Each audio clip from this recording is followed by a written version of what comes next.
The heavy plastic of the black trash bag slammed against the hardwood floor.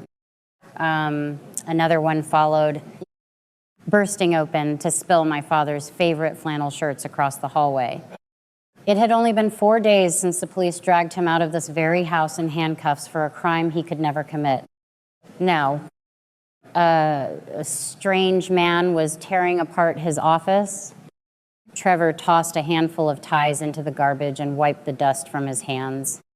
He looked up at me, standing frozen at the top of the stairs. A slow, sickening smirk crawled across his face. He leaned against the doorframe, chest puffed out like he owned the place, and told me I needed to start calling him Dad.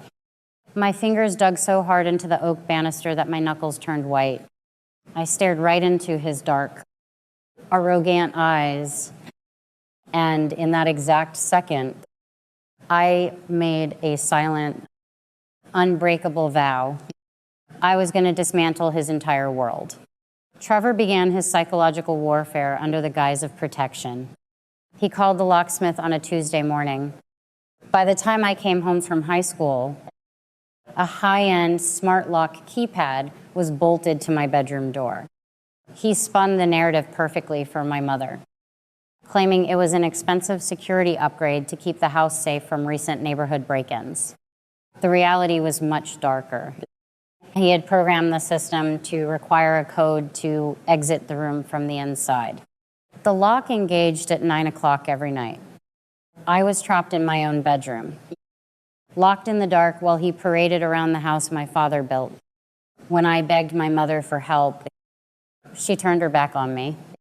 Vanessa was a woman obsessed with her pristine image in Southern polite society. Her entire existence revolved around country club invitations and neighborhood status. She stood in the kitchen, sipping her iced tea, and completely dismissed my terror. She accused me of being a dramatic teenager trying to ruin her second chance at happiness. She told me Trevor was just making sure I did not sneak out with boys and ruin the family reputation. My own mother looked at a prison cell and called it a sanctuary just so she would not have to face the ugly truth. They thought locking me in the dark would break my spirit. They thought isolation would force me to submit. They did not realize they were just handing me the quiet. Uninterrupted time I needed to meticulously plan their total ruin. I shifted from emotional survival to calculated execution. Dealing with shady customers at my retail job had taught me how to read a liar. And Trevor had a massive tell. He was insanely protective of a small brass key on his daily key ring. He checked his pocket constantly, tapping the metal through his jeans just to make sure it was there. I knew access to whatever he was hiding had to be earned. I waited for a Friday night. Trevor sat on the living room sofa, polishing off his third glass of dark whiskey. When he finally stumbled upstairs to take a long, steaming shower, I made my move. The water hit the tiles, echoing loudly down the hall. I slipped into the master bathroom. His pants were in a heap on the floor. With shaking hands, I slid the brass key off the metal ring. The metal was cold against my sweating palm. I crept down the hall and slipped into his home office. The key slid perfectly into the heavy bottom drawer of his mahogany desk. The lock clicked. Inside, I found a nightmare wrapped in legal jargon. There was an unmailed, fraudulently notarized power of attorney document granting Trevor full control over Vanessa's finances. Right beneath it sat an approval letter for a $150,000 high-interest personal loan taken out entirely in Vanessa's name, with the funds routed directly to a corporate shell account owned by Trevor. He was financially gutting her. But the final document made my blood run cold. It was a $750,000 no-exam life insurance policy on my mother. Trevor was listed as the sole beneficiary. The first premium payment was scheduled to clear at midnight. The ticking clock pounded in my ears. I pulled out my phone and photographed every single page, every signature, every account number. I locked the drawer, crept back to the bathroom, and reattached the key to his ring just seconds before the shower water stopped running. I locked myself in my bedroom and called my uncle Corey. Corey was a gritty, blue-collar steel worker who loved my father fiercely. He listened to my frantic whispers, his breathing heavy through the phone receiver. He told me to stay perfectly calm, breathe deep, and wait for the exact right moment to drop the hammer. The perfect day arrived exactly 1 week later. Vanessa was hosting her highly anticipated ladies' brunch for the neighborhood wives. The living room downstairs was filled with the clinking of champagne flutes and the shallow laughter of the local homeowners association. This was Vanessa's most prized social event of the year. I stayed upstairs in my room, setting my trap. I opened the smart home application on my phone. We had voice-activated speakers in every room, and I navigated to the intercom feature. I linked my microphone directly to the main speaker sitting right in the center of Vanessa's brunch table. I just needed him to speak. Trevor stomped up the stairs, irritated by the noise of the women below. He shoved my door open, completely bypassing the lock, and cornered me against my desk. He snatched my laptop out of my hands and slammed it shut. He shoved his finger into my shoulder.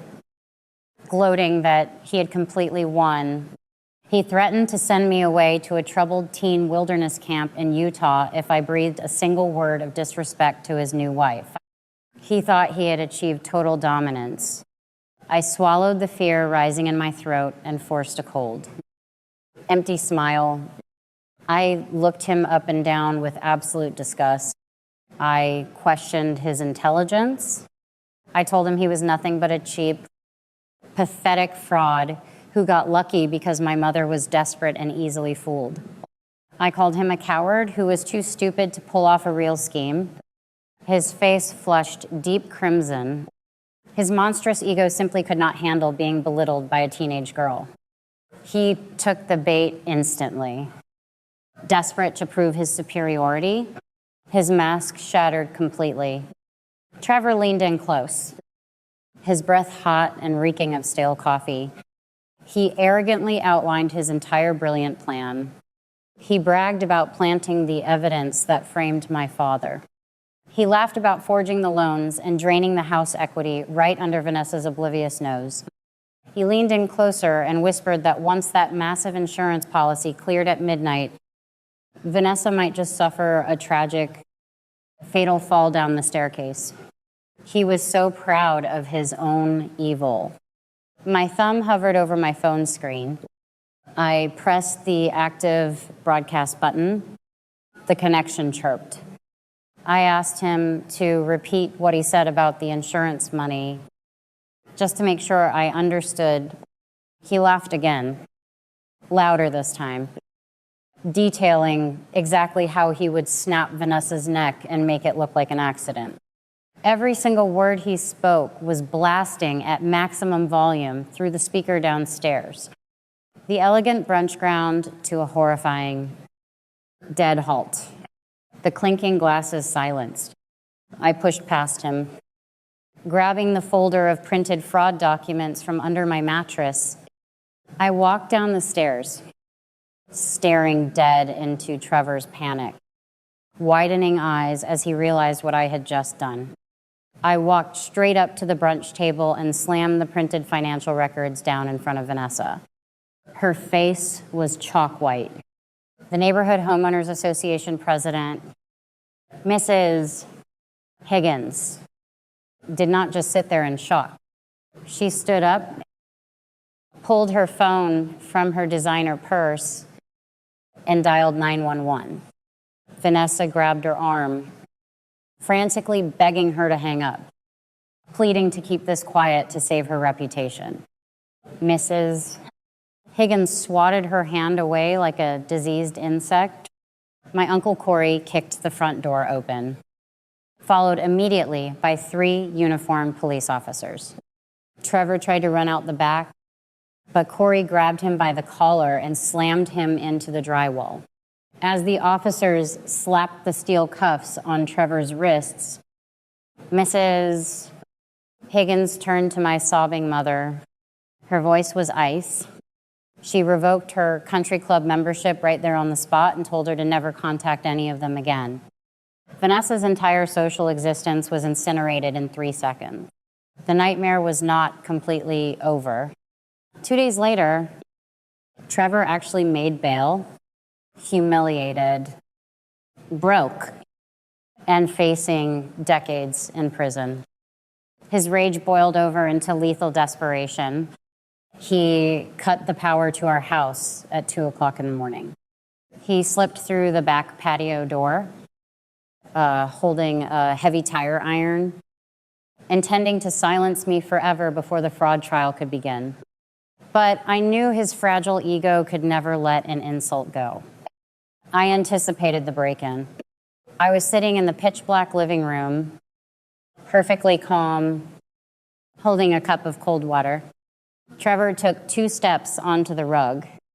Suddenly, a blending high-lumen flashlight beam hit him squarely in the eyes.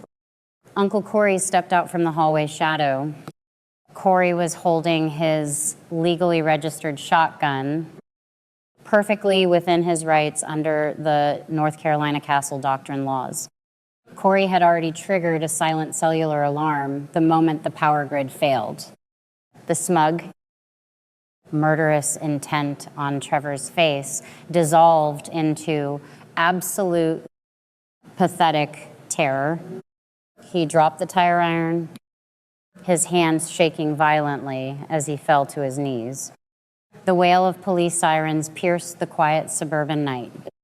The officers breached the door and dragged him out into the flashing red and blue lights. The digital forensics team seized his devices during the initial fraud arrest, and they eventually recovered his deleted location data. The coordinates placed him squarely at the scene of the original murder. It was the undeniable proof the court needed. My father, Garrett, was fully exonerated and walked out of the county jail a free man. Trevor was charged with murder, massive wire fraud, and attempted homicide. He was locked away in a maximum security cell for the rest of his natural life. Vanessa was left standing alone in an empty house, her social standing destroyed, her family shattered, and her pride turned to ash. The judge sentenced Trevor to life in state prison without the possibility of parole. The court also ordered Vanessa to pay restitution for the squandered legal funds, freezing whatever assets she had left to her name. Our community completely turned their backs on her. The church ladies crossed the street when they saw her coming. The grocery store clerks refused to make eye contact. She lost everything because she chose a convenient lie over her own daughter. 4 months after the trial, a thick envelope arrived at my college dorm. The return address belonged to Vanessa. I opened it and found 3 pages of desperate, rambling guilt. She claimed she was still my mother. She claimed she only let Trevor into our lives because she wanted a stable home for us. She tried to manipulate my empathy one last time, begging for a phone call, asking for forgiveness so she could sleep at night. I read the final sentence, folded the thick paper in half, and dropped it into the plastic trash can under my desk. I did not write back. I did not scream at the wall. I felt nothing but overwhelming peace. True power is not screaming at the people who broke you. True power is letting their words fall into absolute, meaningless silence. I built a completely new life far away from that toxic suburban neighborhood. My father moved closer to my university. Working alongside Uncle Corey at a local construction firm, on Sundays, our small apartment fills with the smell of roasted chicken and the loud, booming laughter of Corey's children. My father's eyes are bright again. We sit around a mismatched dining table, surrounded by friends who actually show up when things get hard. This is my chosen family. They treat me with the respect and protective, fierce love I always deserved. The chaos of my childhood feels like a distant movie I watched a long time ago. The air in my life is finally clean. And for the first time in 17 years, my shoulders are completely relaxed. I walked away from the house in Charlotte and never looked back. Looking back at the wreckage of my family, I realized the truth about predators. They do not hunt for strong, independent victims. They hunt for willing, desperate enablers. Trevor's entire power structure was built on the assumption that I was too terrified to speak. The currency of a narcissist is your silence. The exact moment you expose them to the light, their power evaporates because it was entirely built on the shadows of your fear. You have to understand that enablers are not victims. They are accomplices. The hardest pill to swallow was not Trevor's malice, but Vanessa's willful blindness. An enabler will always sacrifice the truth on the altar of their own comfort. You cannot save someone who is actively fighting to stay asleep. Most importantly, I learned that blood is just biology, but loyalty is a choice. Uncle Corey was not obligated to sit in the dark with a weapon to protect me, but he did. Garrett survived a concrete cell because of his love for me. Family are the people who stand in front of the door when the wolves come, not the ones who unlock the deadbolt and invite them inside. You are absolutely allowed to walk away from people who hurt you, even if you share a last name. Trust is earned through action, not owed through genetics. So I have to ask you something important. Look at the people sitting at your dinner table right now. If the lights went out tonight, who is standing beside you in the dark? And who is secretly holding the scissors to cut your wire? Do not wait until the power goes out to find out the truth. Share this story if you have ever had to become your own protector. And let me know in the comments. What was the exact moment you finally stopped protecting the people who were secretly destroying you? Wow. Okay, let us take a deep breath. I know exactly what you are screaming at the screen right now. You are yelling. How could a mother be so willfully blind? How could she choose a complete stranger over her own daughter's safety? It is incredibly maddening to watch.